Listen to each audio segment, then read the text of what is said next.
On the Business Courier front page centerpiece this week, how much progress can local taxpayers support?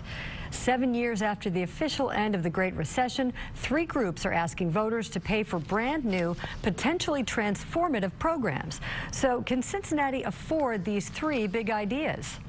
Supporters believe the need is great enough, the economy is strong enough, and the political climate is favorable enough to ask. So here's what they want. A parks levy is on the November 3rd ballot that would cost the owner of a $200,000 home an additional $70 a year.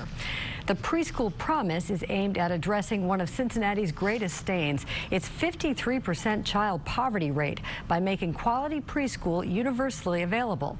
Whether the program is rolled out to the city or all of Hamilton County is still under consideration, and that will determine if it is supported by an increase in the earnings tax or the property tax. And finally, an expanded Metro bus system. Metro has studied a sales or property tax increase. A poll taken a year ago showed Hamilton County voters were just about evenly split on whether to support a tax increase to upgrade and improve bus service. To be clear, the preschool promise and Metro tax are not on the November ballot, but are being considered for 2016. If any of the 3 succeed, they will have bucked the city's longtime skepticism about big projects and strong anti-tax sentiment, and potentially set the city and region on a course to address glaring weaknesses. Business Courier reporter Chris Wetterick wrote the story and joins Business Watch producer Kelly Leon in the studio. Chris and Kelly. Thanks, Kay. Chris, thanks for being here. Hey, thanks for having me. This is a great story. I look at these big picture items, and you know, I live in the city of Cincinnati. I'm a voter, I'm a taxpayer.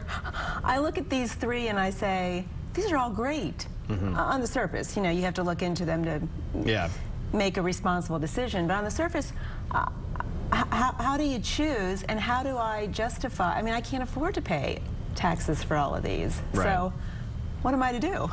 Well, I think there's an opportunity for the proponents, particularly of the preschool promise and Metro, to make a case to the voters that in the long run, it's going to be a wash for them at the, you know, in their pocketbooks. If you look at the city, the way that we pay for Metro now is a 0.3% transit tax. The mayor wants to pass the county-wide transit tax because he thinks that the county should contribute to Metro. Right now, the county doesn't, and the city runs buses out to the county, and they don't pay anything for it. So he believes that if taxpayers pass the county-wide Metro tax, the city should roll back its 0.3% transit tax, and that would open up room for the preschool promise people to say, hey, look, you know, if this passes, we'll be rolling back the transit tax, and this will fit within what you've been paying. So there'll be really no tax increase there.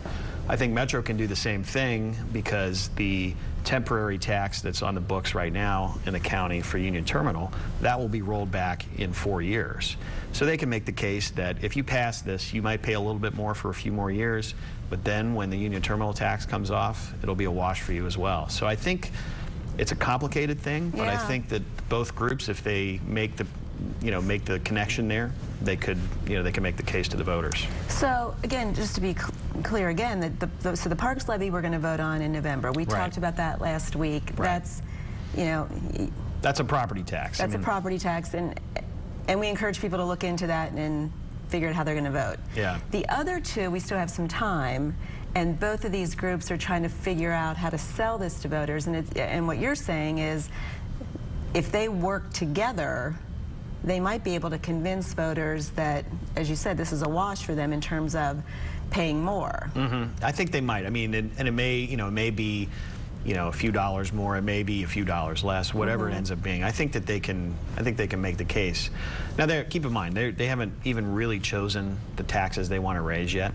I think it's most likely the preschool promise asks the city voters for an income tax increase, and I think it's most likely that the Metro folks ask for a sales tax increase for the buses.